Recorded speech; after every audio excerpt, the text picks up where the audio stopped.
So, hi everyone, welcome to G Study Point.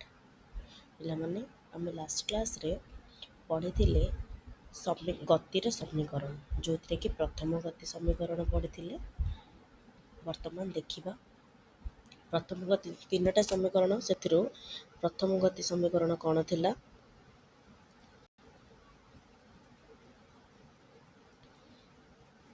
V is equal to U plus AT। ଏଇଟା ଥିଲା ନା ନାଇଁ ତମର ପ୍ରଥମ ଗତି ସମୀକରଣ। ବର୍ତ୍ତମାନ ପିଲାମାନେ ଆମେ ଦେଖିବା ତୃତୀୟ ଗତି ସମୀକରଣ। ଆଚ୍ଛା ପିଲାମାନେ, ମୁଁ ପୂର୍ବ ପାଳି ତମର ଏଇ ଗ୍ରାଫଟା କରିଥିଲି, ଯେଉଁଥିରେ ଏଇଟା ହେଉଛି ତମର ସମୟର ଗ୍ରାଫ, ଏଇଟା ହେଉଛି ପରିବେଗର ଗ୍ରାଫ। ଠିକ୍ ଅଛି। ଆଚ୍ଛା ପିଲାମାନେ, ଏଇଟା ହେଉଛି ମୋର ମୂଳ ବିନ୍ଦୁ, ଏଇଠୁ ଏତିକି ହେଉଛି କ'ଣ ୟୁ, ଆଉ ଏଇଟା ଏଇଠୁ ଟୋଟାଲଟା ହେଉଛି କେତେ ଭି, ଆଉ ଏଇଠୁ ଏତିକି ହେଉଛି ଟି। ଏସବୁ ତ ତୁମେ ଜାଣିଛ, ଗୋଟେ ଗ୍ରାଫରେ ତୁମେ ଜାଣିଲ। ଆଚ୍ଛା ଆମେ ଦେଖିବା, ମନେକର ବସ୍ତୁଟା କ'ଣ କରିଛି, ଏ ମୂଳ ବିନ୍ଦୁରୁ ଯାତ୍ରା ଆରମ୍ଭ କରିଛି, ଏଠୁ ଜିରୋରୁ ଯାତ୍ରା ଆରମ୍ଭ କଲା କରି କ'ଣ କରିଛି, ଗୋଟେ ସରଳ ରେଖାରେ ତ୍ୱରଣ ଏରେ ଗତି କରିଛି। କେତେରେ ନା ଟି ସମୟରେ ଏସ୍ ଦୂରତା। ତ ମୋର ଦୂରତା କେତେ ଅତିକ୍ରମ କରିଛି? ଅତିକ୍ରାନ୍ତ ଦୂରତା ହେଉଛି ମୋର ଏସ୍। କେତେ ସମୟରେ? ସମୟ ହେଉଛି ଟି ସମୟରେ, ଆଉ ତ୍ୱରଣ ହେଉଛି ଏ। ଏ ତ୍ୱରଣରେ ସେ ସରଳ ରେଖାରେ ଟି ସମୟରେ ଏସ୍ ଦୂରତା ଅତିକ୍ରାନ୍ତ କରୁଛି। କେଉଁଠୁ ନା ଏଇ ମୂଳ ବିନ୍ଦୁ। ବୁଝିପାରିଲ? ଏ ଅତିକ୍ରାନ୍ତ ଦୂରତାକୁ ଏକ ସମୀକରଣ 5.8 ଯେଉଁ ଅଛି ତମର, ଏଇଟା ଏ ଗ୍ରାଫରେ ମୁଁ ଦେଖାଇଛି। ଠିକ୍ ଅଛି। ଏ ବି ଆଉ ଏକ୍ସ ଅକ୍ଷରେଖା, ଏଇଟା ହେଉଛି ମୋର କ'ଣ ଏ ବି ଅକ୍ଷରେଖା, ଏ ବି। ଠିକ୍ ଅଛି ନା ପିଲାମାନେ, ଏଇଟା ହେଉଛି ଏ ବି ଅକ୍ଷରେଖା ଓ ଏକ୍ସ ଅକ୍ଷରେଖା ମଧ୍ୟରେ ଟି ସମୟ ଅବଧି ମଧ୍ୟରେ ଆବଦ୍ଧ ଆୟତକାର କ୍ଷେତ୍ର। ଏଇଟା ହେଉଛି ମୋର କ'ଣ ଟି ସମୟ ଅବଧି, ଯେଉଁଟାକି ଏଇଟା। ଠିକ୍ ଅଛି ପିଲାମାନେ, ଏଇଟା ହେଉଛି ମୋର ଏ ବି ଅକ୍ଷରେଖା, ଆଉ ତାକୁ ନେଇକି ଯେଉଁ ସମୟ ଟି ଅଛି, ସେ ଭିତରେ ଗୋଟେ ହେଇଛି କ'ଣ ଆବଦ୍ଧ ଆୟତକାର କ୍ଷେତ୍ର।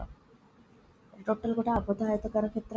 ଯେହେତୁ ମୋର ଷ୍ଟାର୍ଟ ହେଇଛି, ବସ୍ତୁଟା ଯାତ୍ରା ଆରମ୍ଭ କରିଛି, ବା କାର ହଉ ଯେଉଁଟା ହଉ ଗତି ଆରମ୍ଭ ହେଇଛି ମୂଳ ବିନ୍ଦୁରୁ। ଏ ବି ସରଳ ରେଖା, ଆଉ ଏଇ ଯେଉଁ ସମୟ ଭିତରେ ଆମେ ଜାଣିଛେ, ଯଦି ଆମେ କ୍ଷେତ୍ରଫଳ ବାହାର କରିବା ଆମର କ'ଣ ମିଳେ? ବିସ୍ଥାପନ ମିଳେ। ତ ମୁଁ ଯଦି ଓ ଏ ବି ସି ର କ୍ଷେତ୍ରଫଳ କାଢ଼ିଦେବି, କ୍ଷେତ୍ରଫଳ ଇଜ୍ ଇକ୍ୱାଲ୍ ଟୁ ବସ୍ତୁର ବିସ୍ଥାପନ ମିଳିଯିବ। ଠିକ୍ ଅଛି ପିଲାମାନେ, ବସ୍ତୁର ଆମକୁ କ'ଣ ଦରକାର? ବିସ୍ଥାପନ ଦରକାର। ତ ପିଲାମାନେ ଏବେ ଡେରିଭେସନ୍ଟା କରିବା। ତ ମୋର ବିସ୍ଥାପନ ମୁଁ କେଉଁଥିରେ ଦେଖେଇବି? S is equal to O A B C ର କ୍ଷେତ୍ରଫଳ।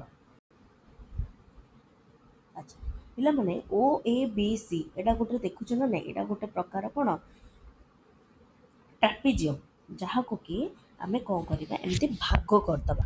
ଠିକ୍ ଅଛି। ଏଡି ଗୋଟେ ମଝିରେ ଗୋଟେ ଟାଣିଦେବା ଲାଇନ୍ଟେ। ଠିକ୍ ଅଛି। ଏଡି ଗୋଟେ ଲାଇନ୍ଟେ ଟାଣିଦେଲେ ସୋ ଦ୍ୟାଟ୍ ଆମେ ଏଠି ଏଡି ଟାଣିବାର କାରଣ ହେଉଛି, ଏଠି ଯଦି ଗୋଟେ ଏଡି ଅକ୍ଷରେଖା ଆମେ ଟାଣିଦେବା, ତାହେଲେ ଆମେ ଗୋଟେ ତ୍ରିଭୁଜ ଆଉ ଆୟତକ୍ଷେତ୍ର ପାଇବା, ଯେଉଁଥିରୁ କି ଆମେ କ୍ଷେତ୍ରଫଳ ଇଜିଲି ବାହାର କରିପାରିବା।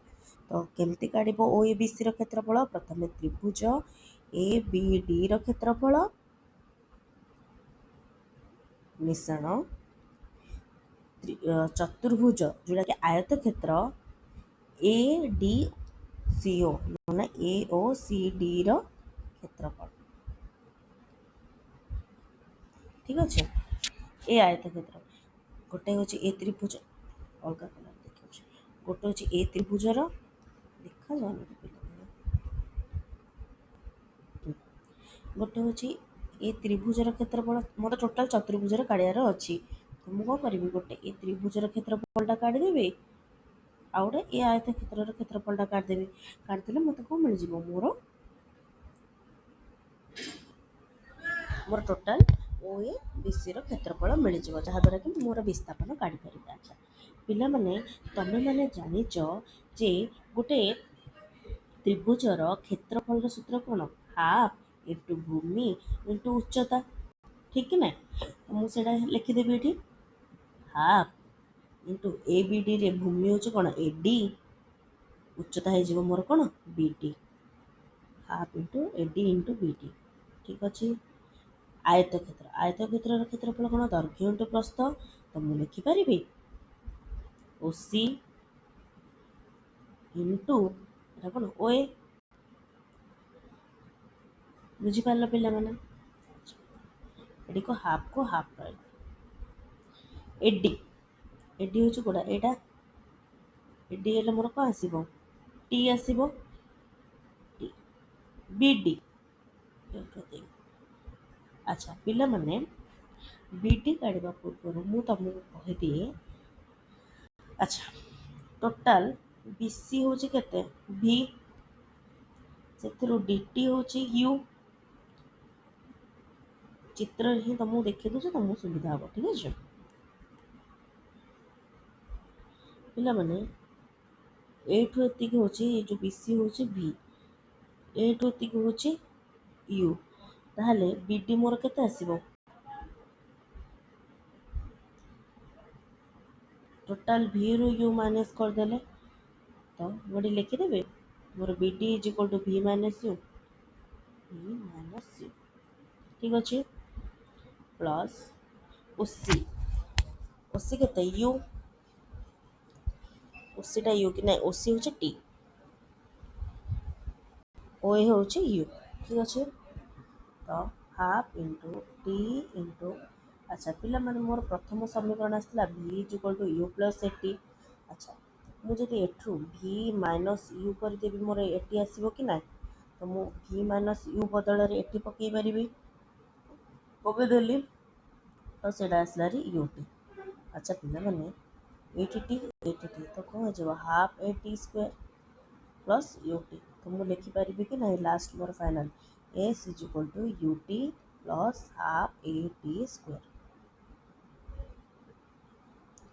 एटा हला मोर कौन द्वितीय गति समीकरण पाइगली द्वितीय गति समीकरण जो कि मोर दूरता आउ कहा कहा भितर संपर्क मिलला दूरता प्रारंभिक परिवेग त्वरण आउ समय ठीक अच्छे दूरता प्रारंभिक परिवेग त्वरण और समय मध्य कौन संपर्क को प्रकाश करला हो गला द्वितीय गति समीकरण एबे देखिबा तृतीय गति समीकरण अच्छा पिला माने तृतीय गति समीकरण देखिया आउ थोड़ी मुझे ग्राफटा को आनी दूची पिला माने अच्छा पिला माने एठी जो देखा है ये जो ये देखु तुम चित्रटारे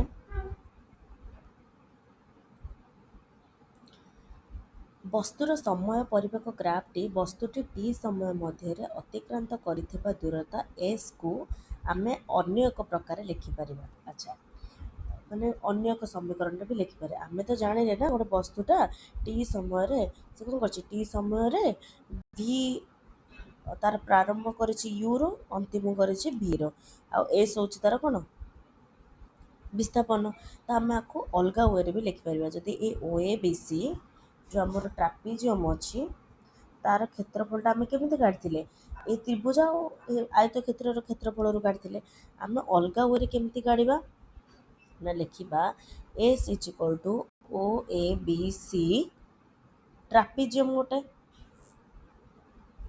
ट्रापिजियम माने कौन पिला माने गोटे तार जोटा कि गोटे साइडटा समांतर थी गोटे अलग थी ठीक अच्छे यहाँ हूँ ट्रापिजियम तो ये देख ये दुईटा समांतर अच्छे कि ना ये दुईटा लाइन परस्पर समांतर से ट्रापिजियम हो गला ठीक अच्छे ट्रापिजियम क्षेत्रफल सूत्र कौन ना तार जो समांतर जो थी जो दुईटा बाहु तार जोगफल बाय 2 इंटू उच्चता ठीक अच्छे तो पिला माने मोर ट्रापिजियम ओ ए बी सी कौन आसो ना ओ ए प्लस एटा कौन B C by 2 plus sorry गुणफल एडी एडीटा तार हाइट तो पिला माने आम जाने AD is equal to OC तो एडी बदल में मुझे डायरेक्ट लिखिदेवी ओसी ठीक अच्छे। ट्रापेजियम हूँ कौन समांतर बाहुर जोगफल बाय 2 इंटू उच्चता यहाँ हूँ ट्रापेजियम क्षेत्रफल। अच्छा पिला माने ओ ए माने तुम जान यू बीसी जान वी बाय 2 ओसी हूँ टी पड़गला तो एस इज इक्वल टू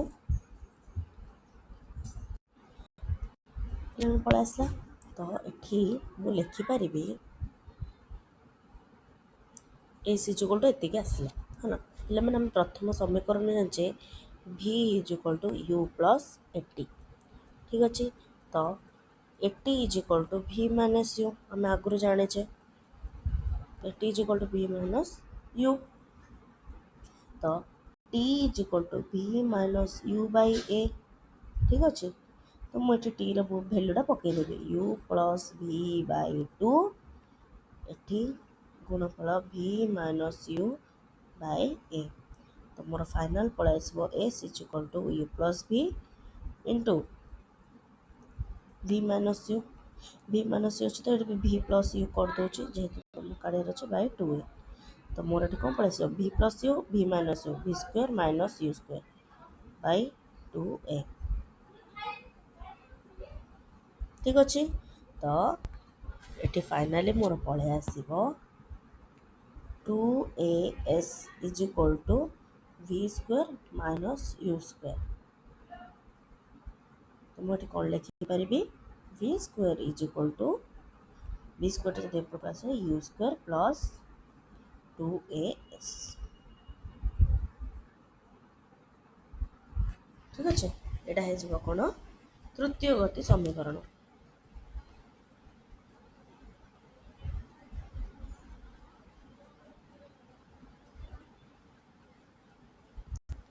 यहाँ हूँ मोर वस्तुर तृतीय गति समीकरण जोटि कि मो प्रारंभिक परिवेग अंतिम परिवेग त्वरण और विस्थापन सबू जहाँ मध्य संपर्क को मु पाइली। तो पिला माने बुझीपार तीन टाक गति समीकरण को आम डेरिवेशन केमती कले द्वितीय गति समीकरण तृतीय गति समीकरण दीटाक टोटाल क्षेत्रफल कड़ा अच्छे बट अलग अलग वे प्रथम गति समीकरण अलग भाव कराई सेटा भी अच्छी ठीक अच्छे। अतिक्रांत दूरता परिवेग परिवर्तन भाई समय को लेकिन आम करते ठीक अच्छे तीन टाक गति समीकरण आम बाहर करदे।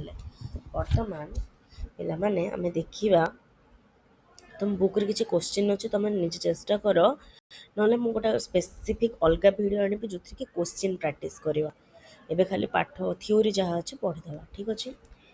पे मैंने समवृत्तीय गति कौन आम नेक्स्ट टॉपिक हूँ समवृत्तीय गति।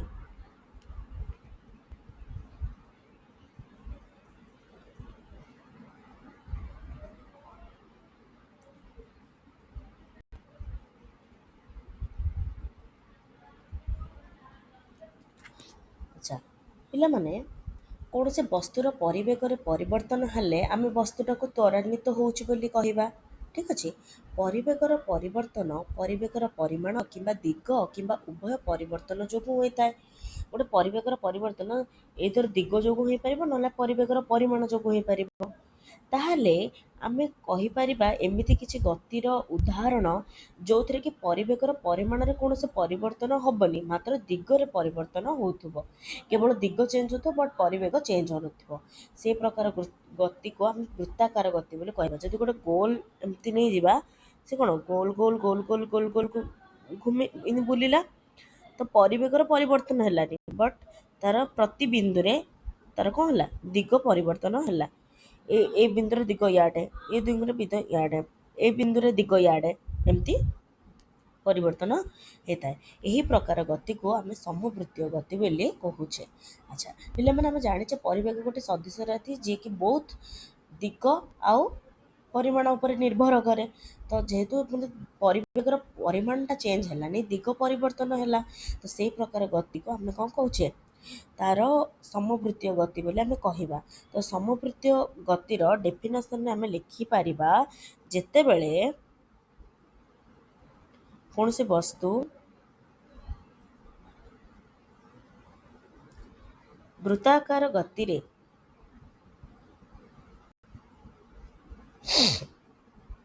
वृत्ताकार पथरे समवेगरे समवेगर मतलब बेग चेंज हेनी समवेगर गति करे सेतेबेले सही गति को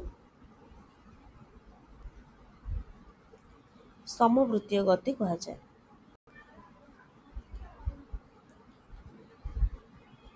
अच्छा पिला माने मुझे कौन करे गोटे एमती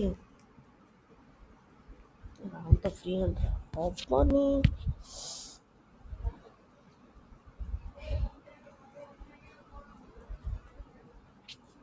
ठीक अच्छे। एटी गोटे गोटे वृत्ताकार गति नेली जो कि तार राडियस होचे आर ठीक अच्छे। अच्छा पिला माने तुम वृत्तर जानिच परिधि केते 2πr। अच्छा 2πr टा ये कौन हम एस हम कि नहीं माने विस्थापन विस्थापन ना दूरता हम सॉरी विस्थापनटा तो 2r हो कहीं सर्टेस्ट पाथ हो ना दूरता हो गला केते 2πr समय मनकर टी ताहले मु बेग काढ़ी पारिबे बेग इज इक्वल टू दूरता बाय समय तो 2πr बाय टी वृत्ताकार गतिपथर आम काढ़ीदेले तार बेग ठीक अच्छे। अच्छा पिला माने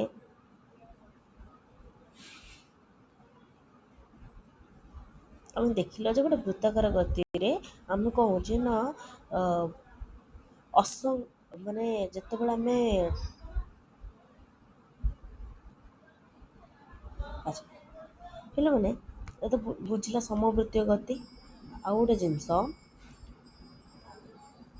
तुम आ गोटे बही रे गोटे एग्जांपल देछि जे गोटे निर्दिष्ट परिवेगर वृत्ताकार पथर एक छोट पत्थर बना एटा कौन कहला गोटे एक्सपेरिमेंट तुम सुतुरी रे गोटे पत्थर को धरब ताको बांधब ठीक अच्छे भले कि बांधब बांधिकी तुम हाथ में पूरा कंटिन्यू घूरे घूरे घूरे घूरे जीव तो देखिए जे सुतुलीटा पूरा गोटे चक्राकार पथर वृत्ताकार पथर घूरला तो बर्तमान हाथ में धरती सुतुलीर मुंड को छाड़देव छाड़देले कौन हम सी कौन हम हठात छिटकी गोटे जगार पड़ो तो एथिरू कौन आम जाना ना वृत्ताकार पथरे गति कर पत्थर खंडटी प्रत्येक बिंदु तार दिगर परिवर्तन करुच्ची।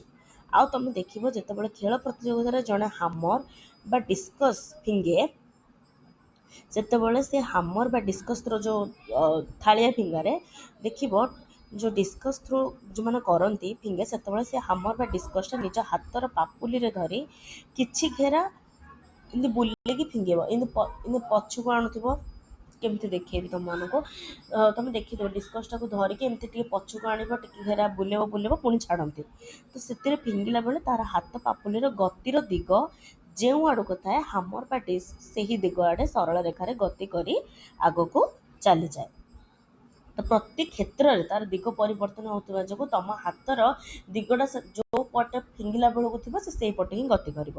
तो चंद्रर पृथ्वी चारिपाखे घूर्णन कृत्रिम उपग्रहर पृथ्वी चारिपाखे घूर्णन इत्यादि हूँ वृत्तीय गतिर उदाहरण बुझीगला पे तुम चैप्टरटा सरला किसी डाउट थे कमेंट सेक्शन में जनइब आर क्वेश्चन आम कर बहुत गुड़ा क्वेश्चन आसो चैप्टर करवा जो कि तुमको आउ टे क्लारिफाई मिल ठीक अच्छे। थैंक यू पिलाने।